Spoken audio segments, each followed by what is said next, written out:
Hello learner, welcome back to the channel. कैसे हो आप सभी? होप सो अच्छे होंगे। तो आज का जो हमारा रिवीजन का टॉपिक है वो है इन्वेंट्री वैल्यूएशन के मेथड, कि हम इन्वेंट्री को कैसे वैल्यूएट करें।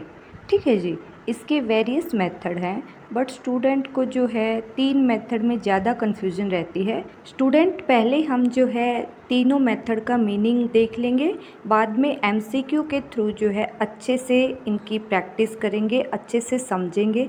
होप सो आपको तीनों में जो डिफरेंस है वो अच्छे से क्लियर हो। फर्स्ट मेथड है FIFO method.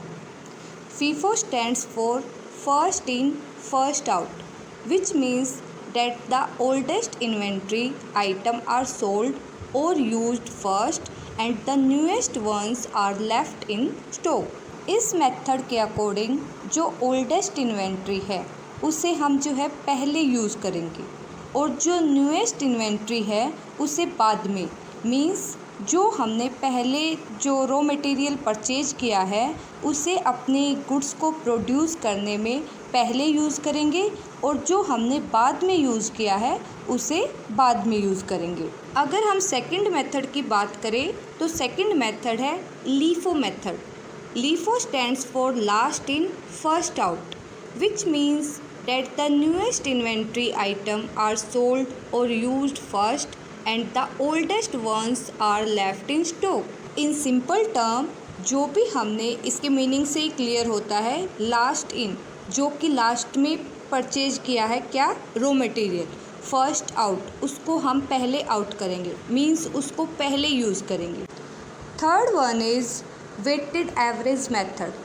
Weighted average method is a compromise between LIFO and FIFO method, which means that the inventory item are valued at the average cost of all the items in stock regardless of when they were purchased or sold. In simple term जो हमारा weighted average method है, अगर उसकी बात करें तो ये LIFO and FIFO दोनों मेथड के बीच में कॉम्प्रोमाइज़ का काम करता है। इसमें जो है इन्वेंट्री आइटम की जो वैल्यू है उसको एवरेज कॉस्ट पर सेल और यूज़ किया जाता है, की वैल्यू को कंसिडर नहीं किया जाता। स्टूडेंट, जो वेटेड एवरेज मेथड है उसको अच्छे से समझ लेना ज़रूरी है, क्योंकि उसमें हम जो है एवरेज प्राइस लेते हैं। मान लो 2020 में जो है हमारा प्राइस था पर यूनिट 100 पर यूनिट, 21 में हमारा प्राइस हुआ 120 पर यूनिट, 24 में जो है हमारा प्राइस कितना हो गया 140। तो जो वेटेड एवरेज प्राइस मेथड है जो इन्वेंट्री वैल्यूएशन का, उसमें जो है हम कैसे वैल्यू करेंगे, उसमें हम वैल्यू करेंगे फ्रेंड्स इन तीनों का average. Means 100 plus 120 plus 140 upon 3। तो ये हम जो है वेटेड एवरेज जो वैल्यूएशन का मेथड है उसमें हम ऐसे कंसिडर करेंगे प्राइस को। फ्रेंड्स, अगर फर्स्ट क्वेश्चन की बात करें तो फर्स्ट क्वेश्चन है, in periods of inflation the impact of change in the method of valuation of inventories from LIFO method to FIFO method will cause. Means पहले जो है हम इन्वेंट्री को वैल्यूएट करने का लीफो मेथड यूज़ करते थे, means last in first out. जो भी हमने स्टॉक जो है, जो भी रॉ मटेरियल सबसे लास्ट में परचेज किया है उसको हम सबसे पहले यूज़ करेंगे। ठीक है। अब जो है जो कंपनी है वो हमारा फीफो मेथड यूज़ करने लगी है, means first in first out. जो हमने पहले रॉ मटेरियल परचेज किया था उसको पहले यूज़ करेंगे। अब सिचुएशन है इन्फ्लेशन की, मीन्स जो हमारा प्राइस है वो इंक्रीज़ हो रहा है। जैसे पहले 100 था, फिर 120, देन फिर 140 हो गया।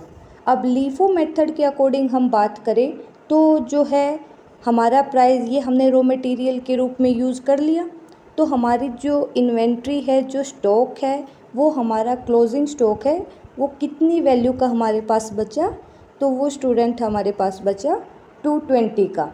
अगर हम फीफो मेथड की बात करते हैं तो हम पहले जो है 100, 120, 140 हम जो है 100 वाली जो वैल्यू का स्टॉक है उसको यूज़ करेंगे।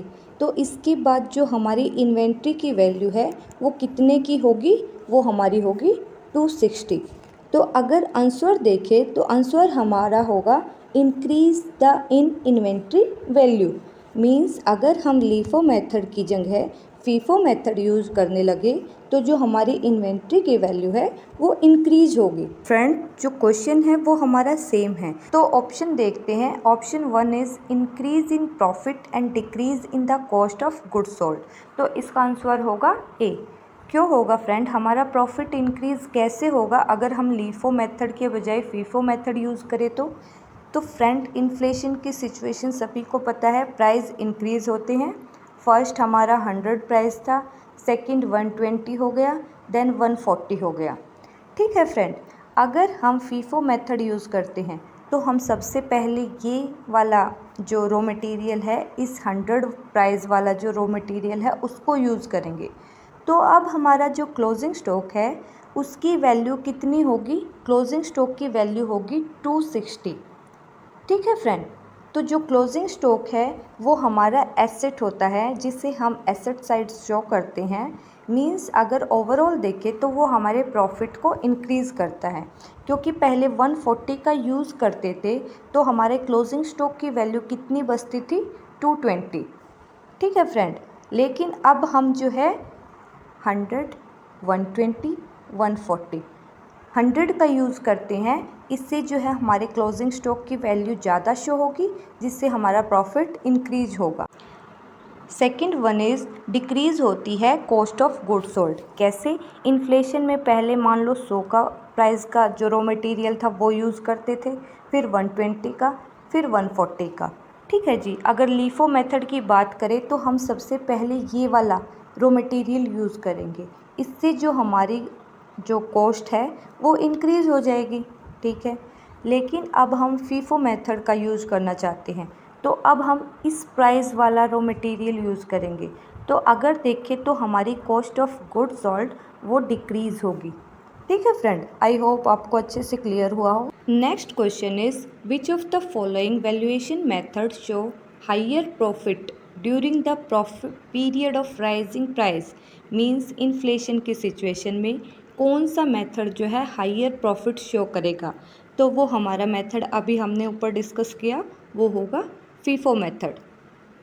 Friend, next question is what is FIFO method? FIFO stands for first in first out. तो इसका मीनिंग क्या है? Option number B, issued made out of earliest receipt lying in stock.